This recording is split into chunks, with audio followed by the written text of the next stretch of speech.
Record. I'm going to turn my video off just so that I can hopefully not miss out on anything. I did have a little bit of a kick me out earlier, so I don't know if it was me or was that whatever. Everybody else stayed in class. I was the only one kicked out. So I know it happens to some of you. Again, for those of you that are new to our group, again, uh, we are the Minnesota Energy Code Support Program. We are here to support and provide education and resources to the local building officials and building professionals, contractors, and designers throughout the state in the construction of energy efficient buildings that promote the community's needs. Again, we have a website, minnesotaenergycodesupport.org. And if you have any questions, you can go to it. Maybe check out some of our free resources. Obviously, you found out about our free training. And then again, you can always connect with us, ask code helpline questions, or download different information. Some of the things that you'll find on that website, again, are going to be different newsletters or, again, our technical documents, upcoming training opportunities. You'll find on there our inspection checklist guides, resources, connections to our partners over at the Minnesota Center for Energy and Environment and their Build Up program, which is about the way I usually compare the two is we're all our program is focused more on the today code, and theirs is more on the tomorrow code conversations. Although we both try to participate and share resources and communication together. But again, there are different resources on there just to break out some different conversations. Today, like I said, our class is going to be focused more on the conversation about working with barriers. That's the title. Working with barriers, air, vapor, and water.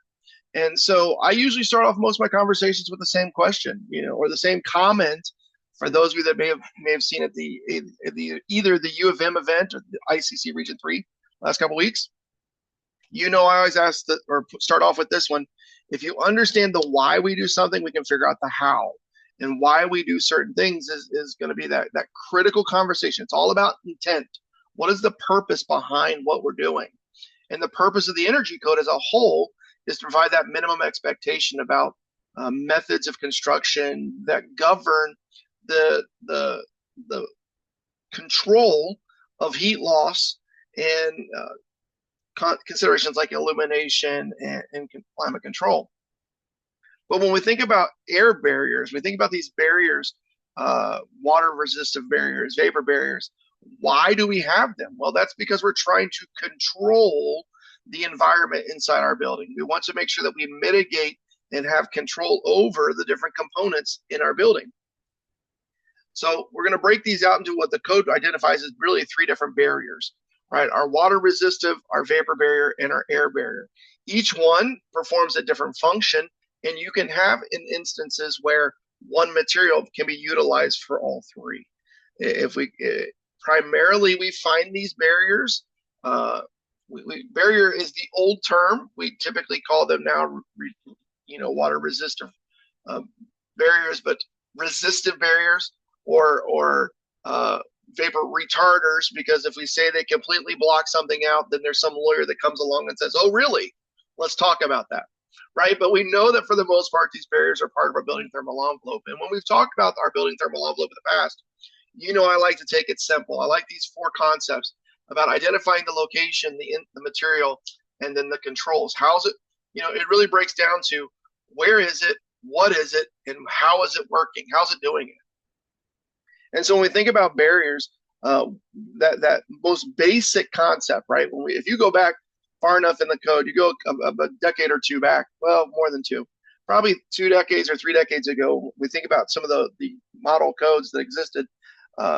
We were trying to control, obviously, if you go back thousands of years, the reason we build buildings is to prevent the infiltration or the impact of the exterior environment on occupied or livable spaces, right? That's the obvious.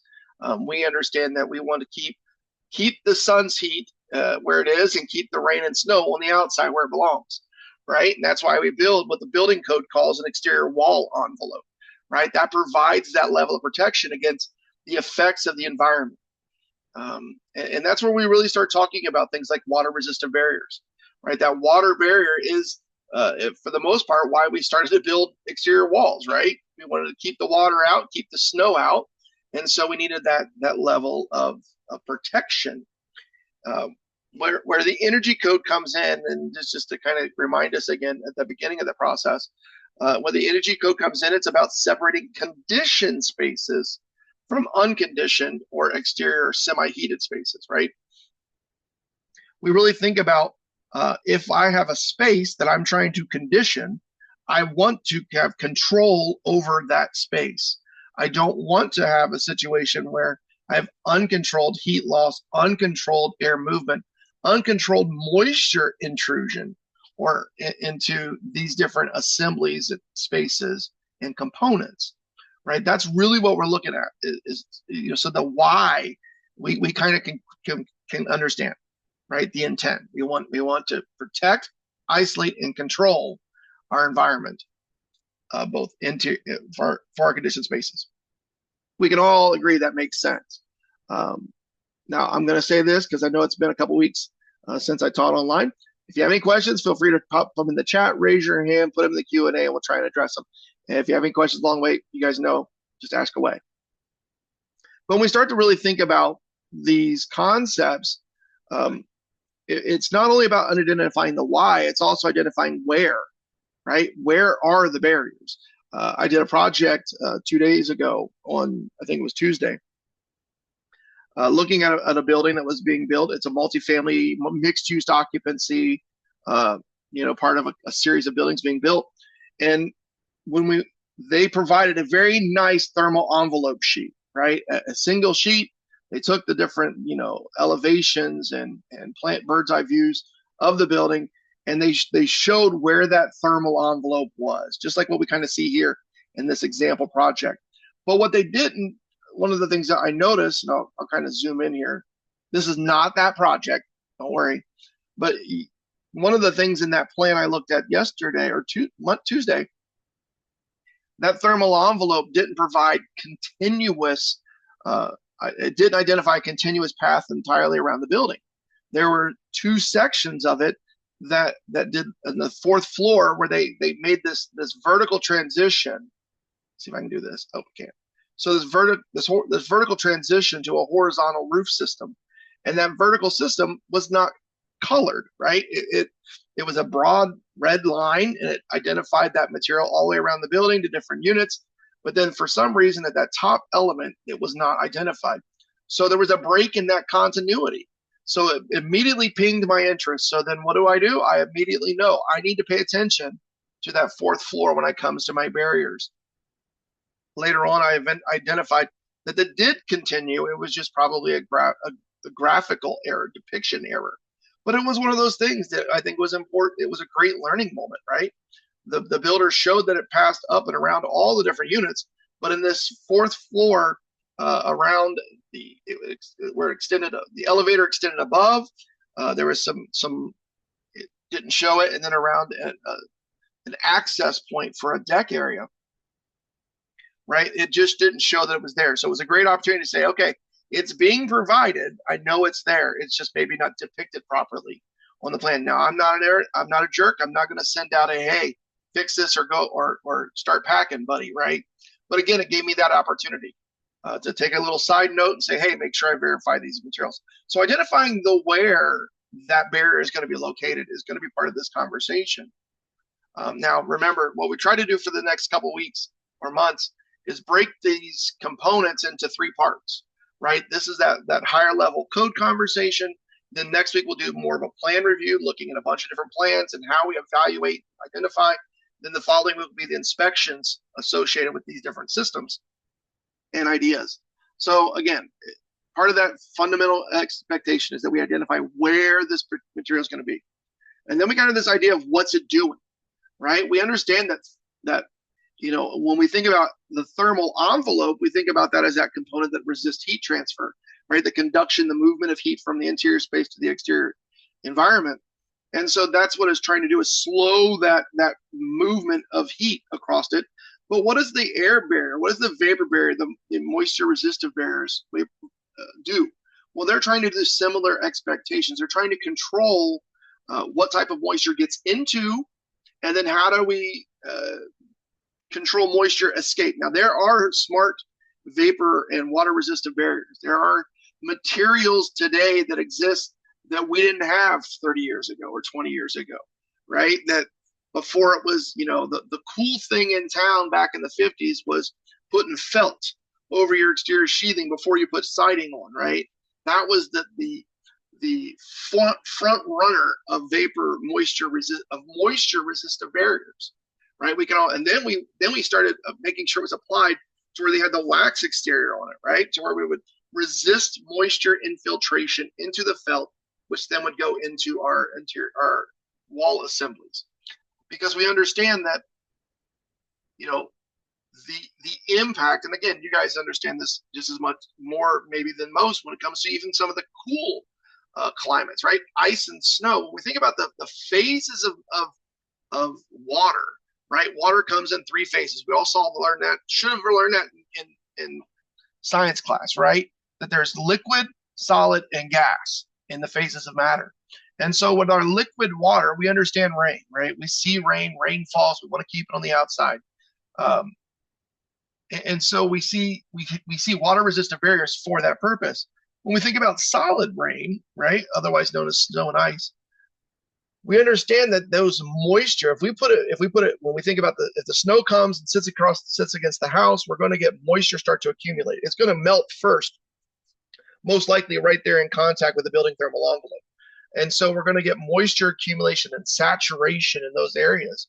And when we had buildings that were built, 100 years ago that had exterior wood siding, right, that wood would start to take in the moisture associated with that rain and rain, sleet, and snow. That's why we painted the wood or used a water resistant wood, right, like a cedar or something like that, and depending on the design, because we wanted to prevent water infiltration into our assemblies. And so as technology has advanced, we understand that that's part of that process. So again, we started off with water resistant barriers, and now we start to move into this concept that now we have gas, right? We have gaseous water, vapor. Vapor exists not only if we think about it from the exterior side of the building, right? Back up a page. We think about it from the exterior. When we have rain outside, and I know you guys experience this, I've been there, right? When it rains outside and then it gets hot real quick, we know it gets muggy, humid, and just horrible for most of us, right? Well, that's an opportunity. If left to its own devices, that moisture will attempt to infiltrate into our more dry interior spaces, right? That's trying to create that homeostatic relationship with the surrounding environment. It will try to move into the building, right? It moves into your clothes the same, or for those of you that have hair, it moves into your hair. But what it's trying to do is create homeostasis with the surrounding environment. So even exterior vapor is possible. But when we really think about, most of the time we think about vapor, we think about the sources of moisture that exist in our house, right? I always talk about my favorite burrito place and how much moisture condensation they have from the cooking process. If you've been in the around each other in an elevator too long, or if you go to the airport and you sit you get too cramped, what impact people have on moisture content and temperatures. There's 98-degree temperature inside your body, and when you breathe that out, you are exhaling 98-degree moist air, right? And so there's going to be natural condensation associated with individuals. And then if you have a 15-year-old child, right, like I do, or 10-year-old daughter, they don't understand this concept that you don't have to take a 27-minute bath or shower, right? And so they get that nice and steamy, right? And so one of the things that we talk about in those processes is we start to accumulate moisture inside the building. And so we want to make sure that, we put a level of protection from the building code on resisting water intrusion through the exterior environment into our wall spaces. Now we want to control it on the interior frame. Now, like I said, when we talk about, and we see this, and we'll talk about this in a variety of different ways, right? But again, if we got moisture, we're trying to exhaust it, right? Ventilate it from within inside our buildings, or we will create environments where we have uncontrolled moisture accumulation on the interior surfaces. And we all know what that leads to: nothing but trouble, right? We're not going to, we could spend all day talking about the impacts of moisture, right? Between mold growth, structural or structural, decline, deterioration, damage to both wood and metal surfaces. If we took a building, and many of us who have way too much time or have had different experiences have probably gone through vacant abandoned buildings, right? Whether residential, commercial, industrial, and we see the effects of uncontrolled environmental change, right? If we open a door, I remember I did a project years ago. Um, the building looked completely secure. We went inside, and apparently the roof access panel was removed. And so for 5 years, all the rain and snow that ever wanted to access this building came right down the main uh, roof system. So that building was no longer safe. It was not that it wasn't safe before. It had lasted, that individual building was built back in the 1700s, had lasted hundreds of years, but a little bit of rain for 5 years, and now it needs to be destroyed, right? Same thing with industrial complexes. We've seen these huge buildings made out of steel and concrete, and over time, the infiltration of water and moisture, I've got millions of pictures we can talk about, the infiltration of water and moisture into, brick structures or steel buildings has had the impact of dislocating and deteriorating different those structural components, right? Collapsed, exposed brick, rusted materials. Anyhow, we know how moisture affects buildings. Long story short, and we've talked a lot about the relationship between our insulation and our air barrier, and how one is designed to resist moisture and the other is designed to resist that airflow. And so sometimes we may think that all materials work the same, but not all insulating materials are the same, right? Not all methods of installation are the same. And so it's important for us to understand that even though we may have certain materials, we need to make sure they're properly installed and to make sure that to ensure that the materials perform the way they're being designed or intended, right? When we think about what the building code says, it's not the energy code, right? The building code says, again, our first basic concept was we need to provide a water resistant barrier, whether residential or commercial. We need to provide a material behind our exterior wall covering that resists that liquid penetration into our wall assembly, right? We understand that. That's a concept that we've talked about. Again, it's happened years ago, and it's where we start to see this concept that we're trying to create a drainage plane that exists between our exterior cladding and our exterior sheathing, right? We don't even want the sheathing to start to become moisture laden, because when it becomes moisture laden, then it starts to infiltrate into our design, into our mechanical systems. And so again, we understand that that's what we're trying to accomplish, and the building code provides a variety of different methodology, explanations, and protections against weather intrusion or water intrusion into our building systems, right? One of the most important things that we're going to look for is that flashing, right? And a means to drain the water away from the exterior. Burrito Union, you're killing me. I might have to try. Hey, if you guys got burrito places, you tell me, right? But again, when we think about that weather resistance from the exterior, you guys got me thinking about breakfast now. We understand that what we're trying to do is protect against condensation in the exterior wall, right? The code even says that that's what we're trying to do. We're trying to protect against condensation, because again, we understand the impacts of that. Now, part of that weather resistant barrier is understand that we need that system, that material, or a system or a series of materials to be a continuous barrier behind that wall, right? We can't have, again, a little bit of moisture control and then allow the rest of the building just to sit there, because we know that it's water, much like air, is not smart enough to say, hey, or not cognizant or conscious, polite enough, maybe is the best word, to say, I'm not going to infect there or try to infiltrate above 4 feet because they don't want me there. They've intended, but maybe not installed something, right? That's where we get all these felts that were installed as part of that system. And there's but with technology, we see a variety of materials starting to come into the building process. right? We all know the material that we see on the screen. And one of the things that from a plans examiner's perspective that drives me up a wall is this concept of weather resistant barrier versus air water barriers, right? And making sure that we properly identify what it is, right? What is it and how is it designed to perform, right? Not just saying, oh, we're going to put a weather resistant barrier. No, I have said this before and I will continue to probably do it this way just because it's ingrained in me at this point.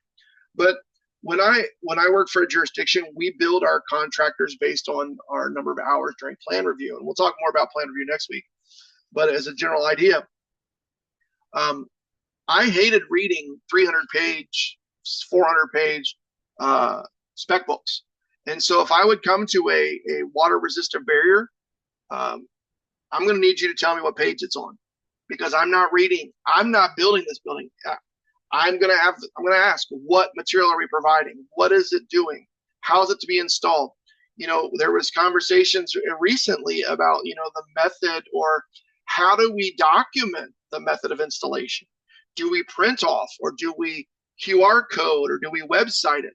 Because in all reality, as much as we say phones and technology are our friend, um, most of us probably don't look at our phone, or let me rephrase that.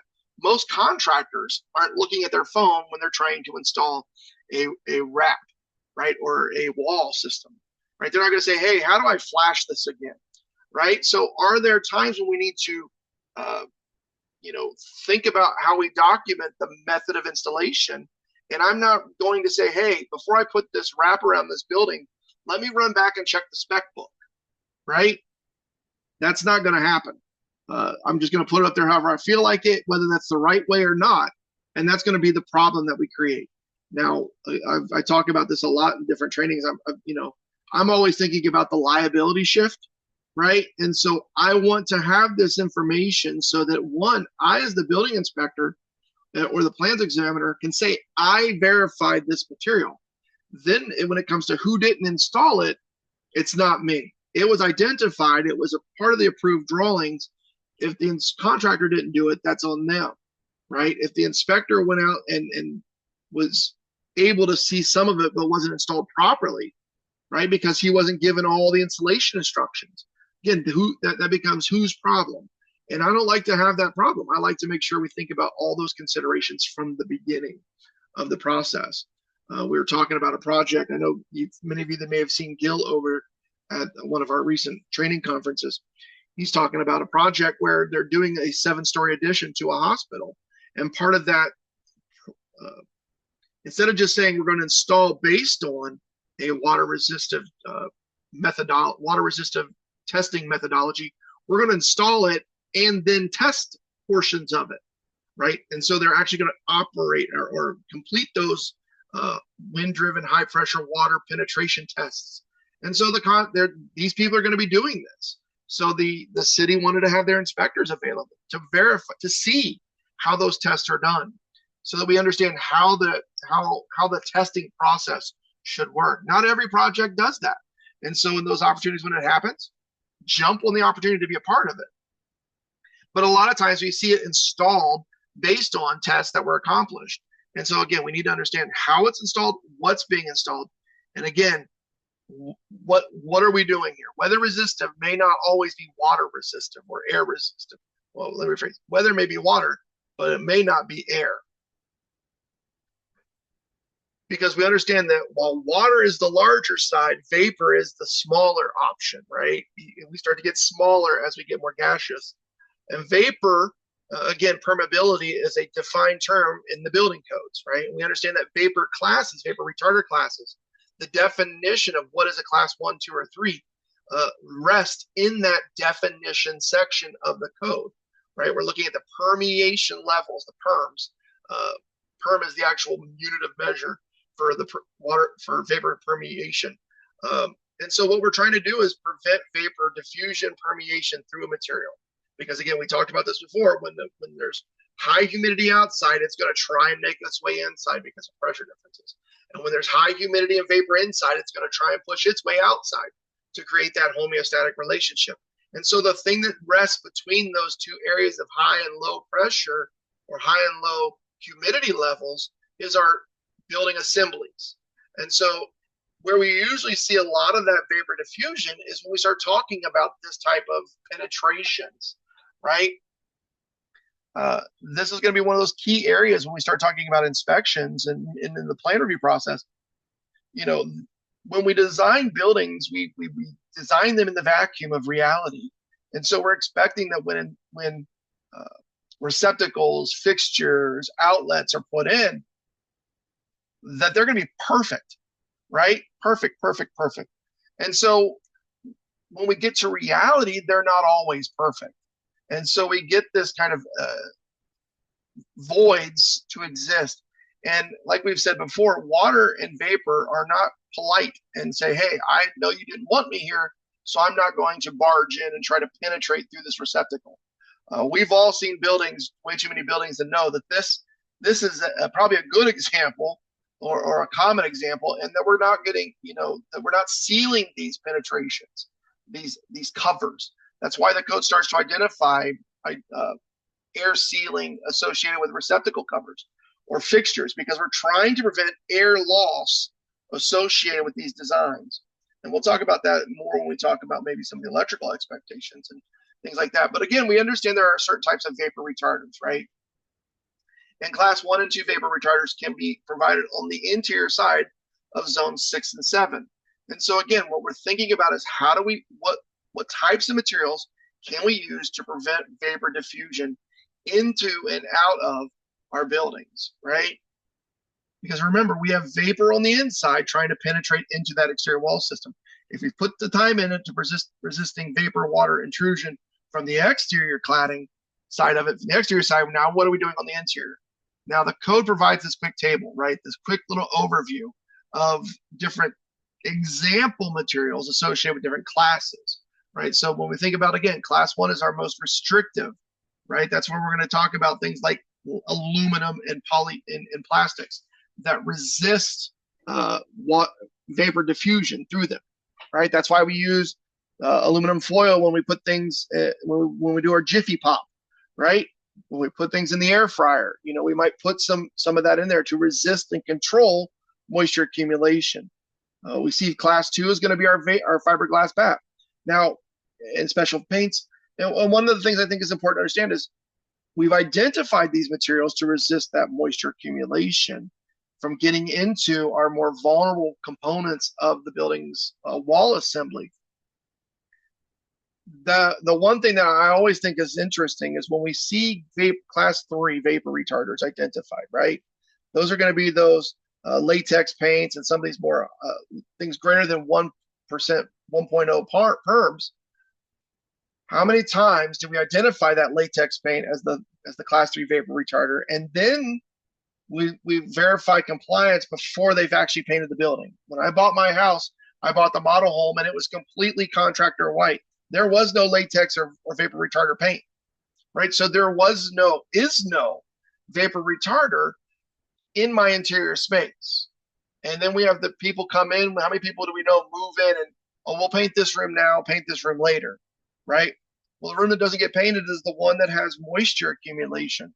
And so then we start to saturate that drywall, saturate those potential exterior walls, and create the moisture problems that we've tried through the code to protect. So it is one of those things that is not easy to think about. But when we think about class 3 retarders, class 3 vapor retarders, again, we're thinking about them on the interior side of that frame wall, right? And we see that certain types of vapor retarders are permitted, right? We have different examples of those class 3 retarders for climate zone 6 and 7. And so we identify continuous insulation, right, over our exterior walls as part of that system. Now, again, not just any insulation, but a certain depth or R value. Why are we looking for that R value? Because, again, it's designed to protect against remember, we're checking against the thermal loss, and if it prevents the thermal loss, then it will prevent the vapor diffusion through it as well. And again, one thing I always want to point out is when we think about this little footnote associated with class 3 vapor retarders in zone 6 and 7, the building code identifies that spray foam with a maximum permeance of 1.5 perms installed in the cavity space will meet the requirements for continuous insulation associated with the vapor retarder, right? It does not qualify under the energy code, because what it'll do is, yes, it's stopping vapor from diffusing through that material, but it is not stopping thermal diffusion or thermal bridging through that surrounding studs, right? We understand that moisture is going to get into this stud regardless, and if we sprayed this or not, or put that exterior cladding on the outside wall, right? That continuous insulation of the outside wall. And so does not provide the same thermal resistance value, even though it provides the same, or might provide the same vapor retarder, vapor resistance. So again, think of, sometimes we say use it in this, but it won't always match U factor for U factor, R value for R value, right? I guess is kind of my point. But one of the things I think is, again, important is just to think about when we start talking about plants is what are these vapor retarders, right? Are we talking about a class 2? Are we talking about a class 1, a class 3? What is that vapor retarder, and how's it going to perform?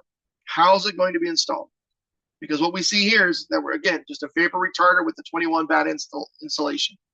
Is that craft faced? Is that a class 2? Or is this a class 1 or a class 3? I don't know. And so again, I don't know.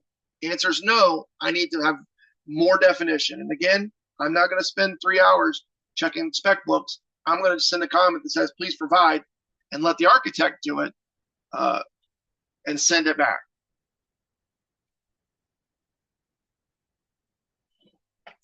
So when we think about those systems, that obviously takes me into a subject near and dear to my heart. No, it's not. Anyhow, called vapor barriers, right? We start talking about that vapor barrier. What is the vapor barrier? Well, that's obviously that material, those materials that are joined to provide a continuous barrier to restrict the movement of air, right? And so we see identified in this example, I'm going to zoom in a little, which always means I can't use my mouth, my arrow. We see identified moisture barriers. Let me back up. So we see a moisture barrier identified here on top of the flashing. We see one identified here below the flashing that's installed. And then we also see we have spray foam, we have polyiso. So we have a design that's trying to control moisture. Again, this is beautiful for me when I think about lawyers, because the designer is trying to do everything possible to control the moisture accumulation, the transfer of moisture, how to deal with moisture that enters into this cavity space. Now it becomes the responsibility of the installer and the inspector, right? To verify that we have continuous, and we see that dotted line that goes behind the flashing continues under the framing board, right? Under the plywood. Because again, we're trying to protect the system from uncontrolled moisture accumulation, right? And so that's what we're trying to accomplish. Controlling moisture accumulation within our building systems. And one of the things that the energy code tells us to think about is, again, that air leakage, right? We understand air leakage is part of that system. It comes through us from the entire process, from permit application through testing and installation. And then section 4, point 4 is, again, that section on functional requirements, the mandatory requirements. Point 8, for most of us, we probably don't think about it too often, but in the code, point 8 is where we get into the installation requirements. For those of us that maybe remembered back in the old days when we had codes that said, do this way, that this way is back here in section 8. So it's just as important a section as we find in 4.3 or 5.5, right?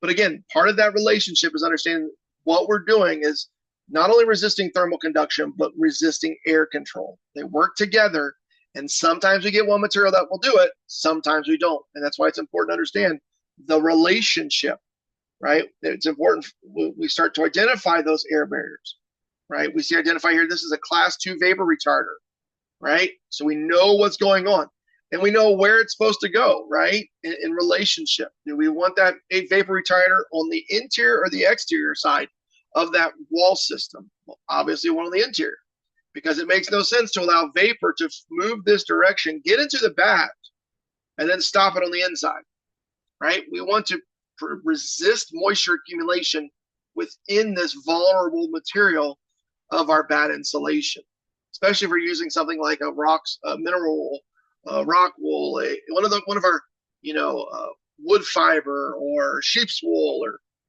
depending on the material, it can have significant impacts on the effectiveness of this material. And then we also need to think about, again, our sealing expectations. And we'll talk more about that in plan review.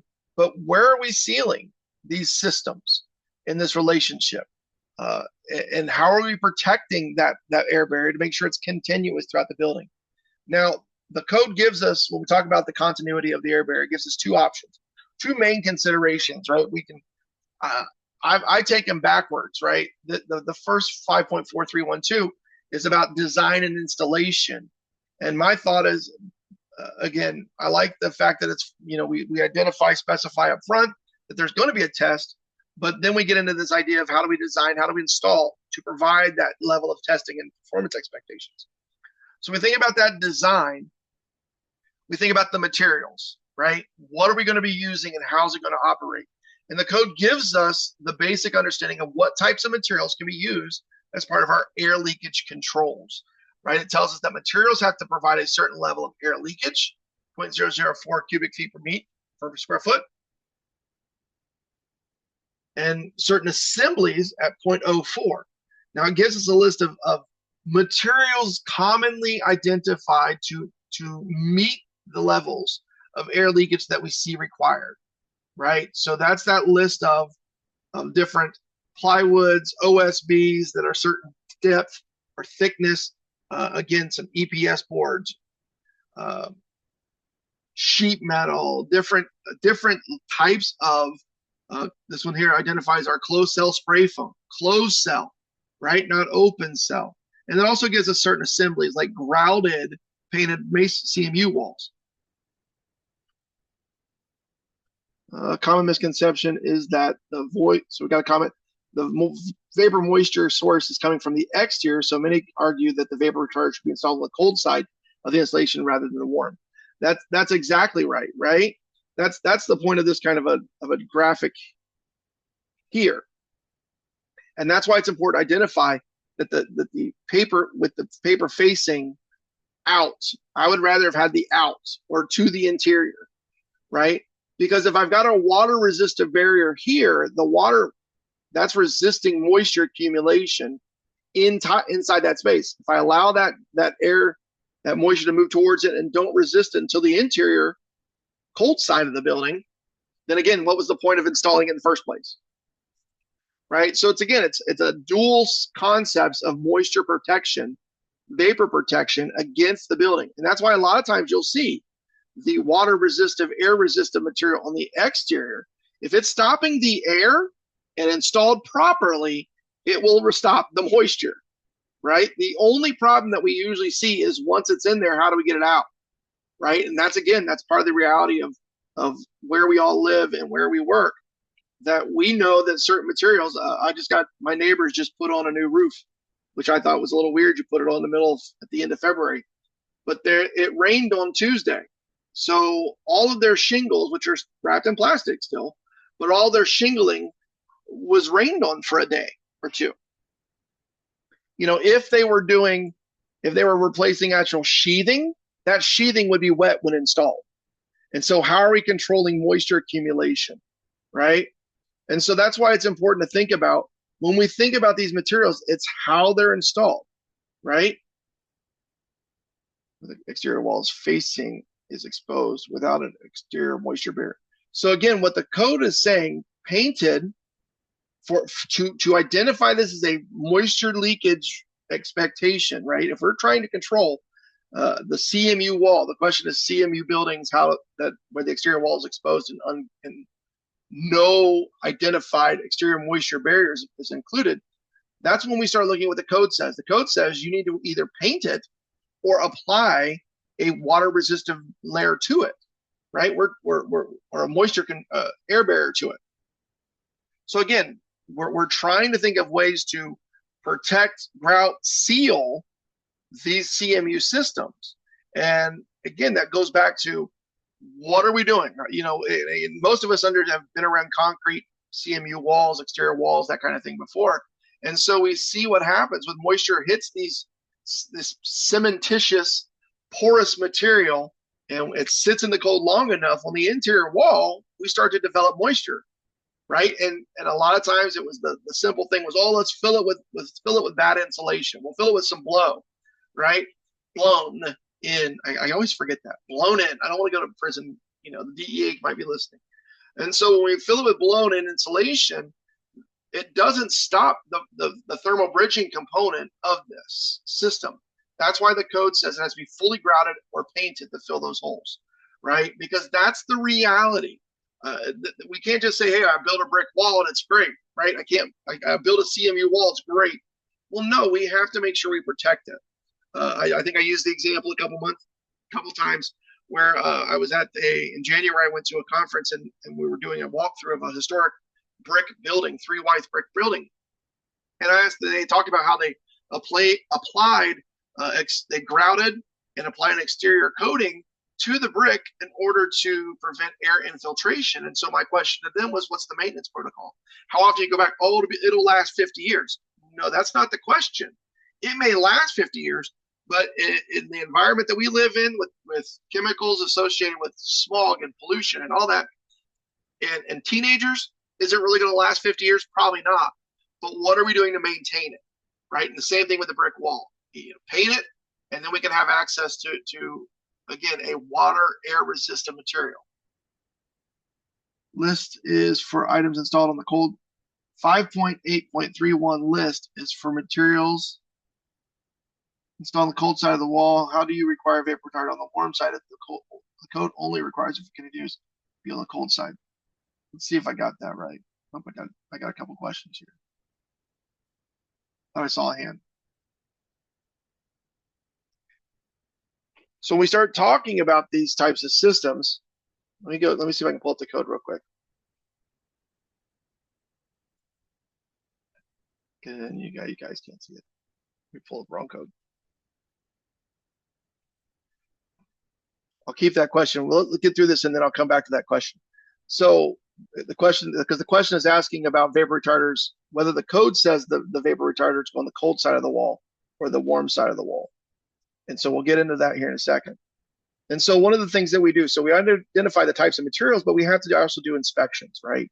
We have to think about these materials and their relationship, right? We're looking for not just the wall, but also the gaskets, the ceilings, the weather seals, and the air tightness of our opaque wall systems, right? Because that's part of this idea that regardless of what we put in for an air barrier, we may have penetrations, pockets, and holes in those systems, right? And so we need to have a method for testing and verifying or inspecting these different materials. Because when we go out and verify, when we go out and we look at the method of installation of these materials, we start to see the identification of voids, variables, right? We did that class when we did the class on last week. Was it last week? And 2 weeks ago in ICC Region 3 up there in Maple Grove. I chose the cold room with the exterior wall so that we could use the thermal camera to see the impact of thermal bridging on a building, right? I was in Utah last week and you could see areas that were maybe at construction had been designed properly, but after a couple years of use had lost their sealants and their seals, their gaskets. And so you had uncontrolled air movement.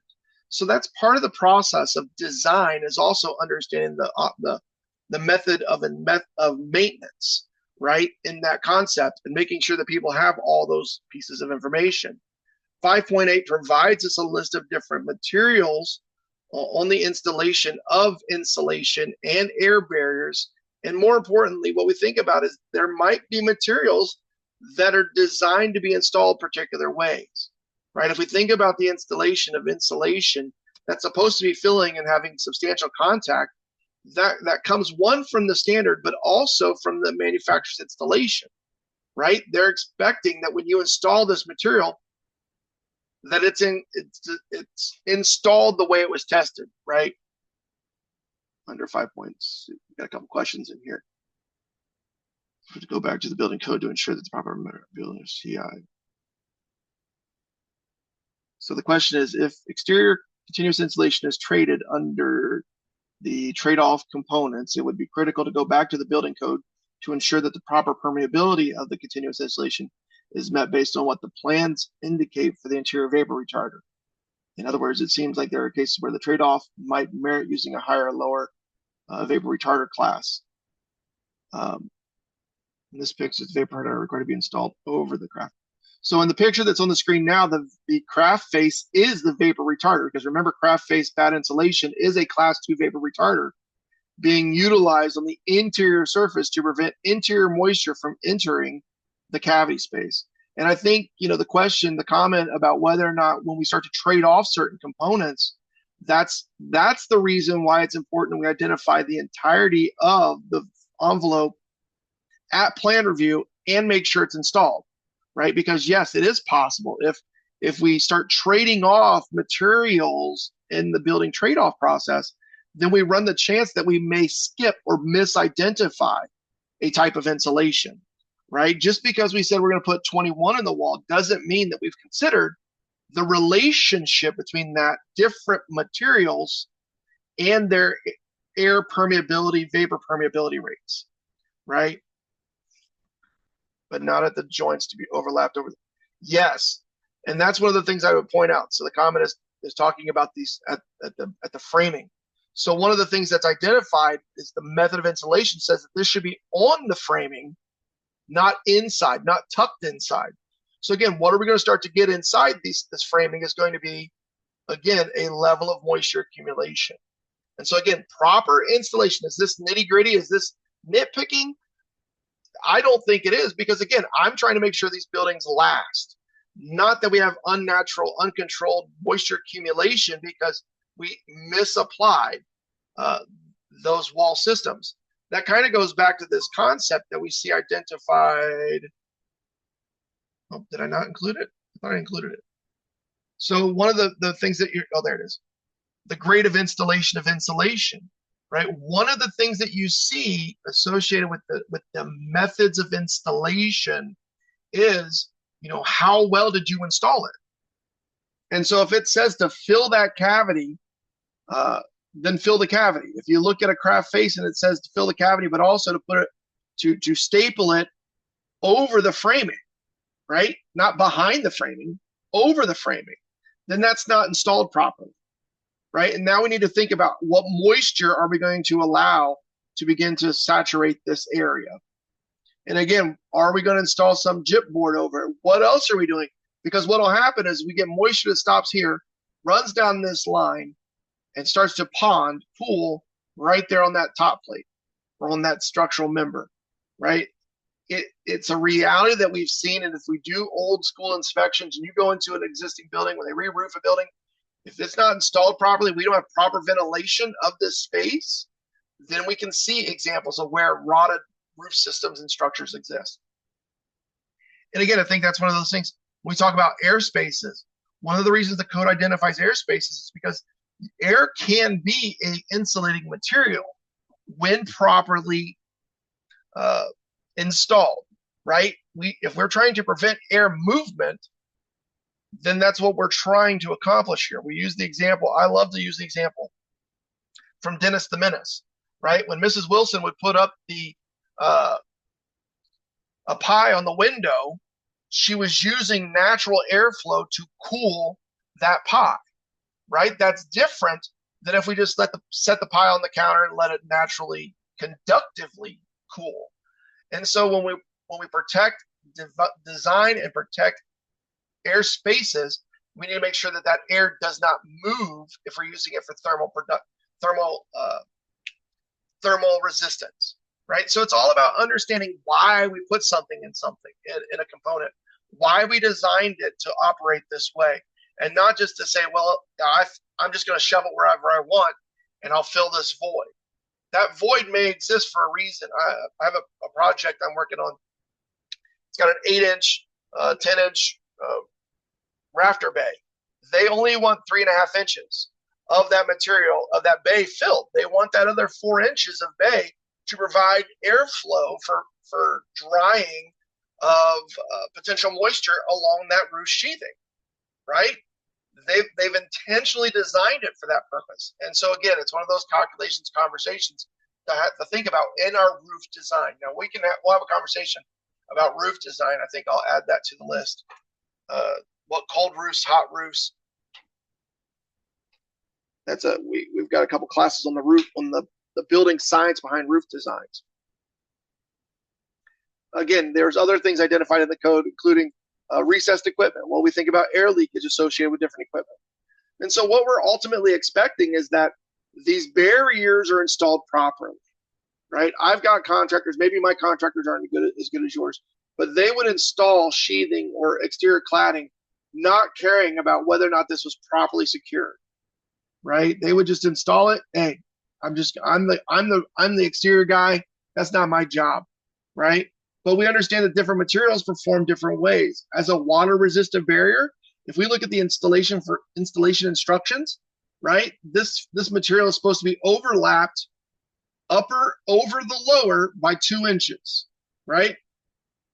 And joints are supposed to be overlapped by 6 inches. That's when it's being used as a water-resistant barrier. When we use that same material and we go down a few pages later, we see its use as an air barrier. Then it says we have to have that tape, right? The horizontal seams have to be taped, and then the terminations have to be taped, right? So again, it's the same material, but it's 2 different methods of installation. Same concept we see throughout the building. If we start trading things off and not applying the proper method of installation, we're going to get areas and voids in our protections. The same way we think about, we say install this properly so that we have full filled areas. If we don't fill it, we see the thermal heat loss. Same concept when it comes to when we start thinking about other weather resistive or air resistive materials. If the code says or the installation says stagger, is this adequate staggering? Well, guess what? I don't have to make that on the fly. I can defer back to the manufacturer's installation instructions that say they need to overlap at a certain rate, a certain distance, whether that's 8 inches, 18 inches, or 50% of the panel. Whatever that might be, that's not always a call I need to make. I need to understand the proper installation expectations of that material, right? We've had, again, many conversations where it's not your call. You don't want to take on and assume the design responsibilities. You need to defer to the design professional that said, this needs to be staggered in compliance with the manufacturer's installation instructions. And sometimes that means somebody has to check those installation instructions along the way. Because it's not just about how we properly install materials in their design, but also how we protect against penetrations, right? It's great we taped all the seams, but how do we deal with the penetration or the hole that exists in that system? And that's where, again, it's important to have those backup identifications, because while we may have housings and sealants and caulk to fill certain voids, do we feel adequate about caulk in every situation, right? Because what we've got here is somebody tried to seal this with a caulk, but we still have open areas where we have moisture, vapor, and air infiltration in this little hole or in this hole that continues to exist. And so this is probably big enough that it won't just be moisture and air. It might even be a little critter or two, right? And so are we going to be okay with just filling this space with clear silicone? Or do we need something a little bit more substantial? What is that design? From plan review to the inspection, it's going to be a critical component in making sure the system actually works. And we've talked, and again, same example. we're trying to control. The reason we install these is to control air infill and exfiltration. We're trying to ventilate materials. And then we just allow for uncontrolled ventilation around our ventilation. And again, we talked about the insulation. And so when the code says liberally applied, or if it tells me to use a tape and I use a different type of sealing material, we need to verify that it's appropriate, that it's allowed by that manufacturer. Because we see some minor differences. On the left-hand side, we see where the sealant goes all the way around the beam. On the right hand, we see it goes around a little bit, but we've got a little bit of, inconsistency on the application. And one of the things I think is important about this is one of the things I always do, and we'll get more into this probably during the inspection process conversation, is when I go out and do a mechanical inspection or a plumbing inspection associated with the design, I'm looking for those penetrations.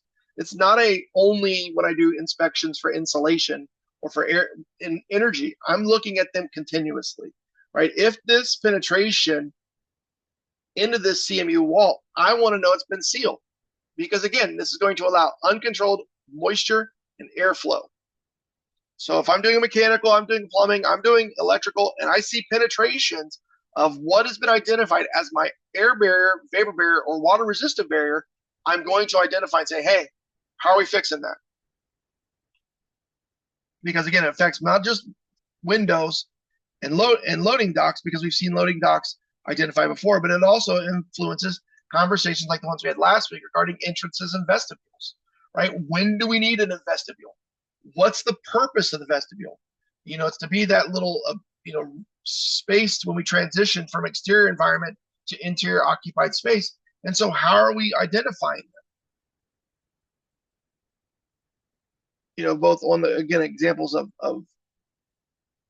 when we think about that that continuous air barrier on that exterior surface.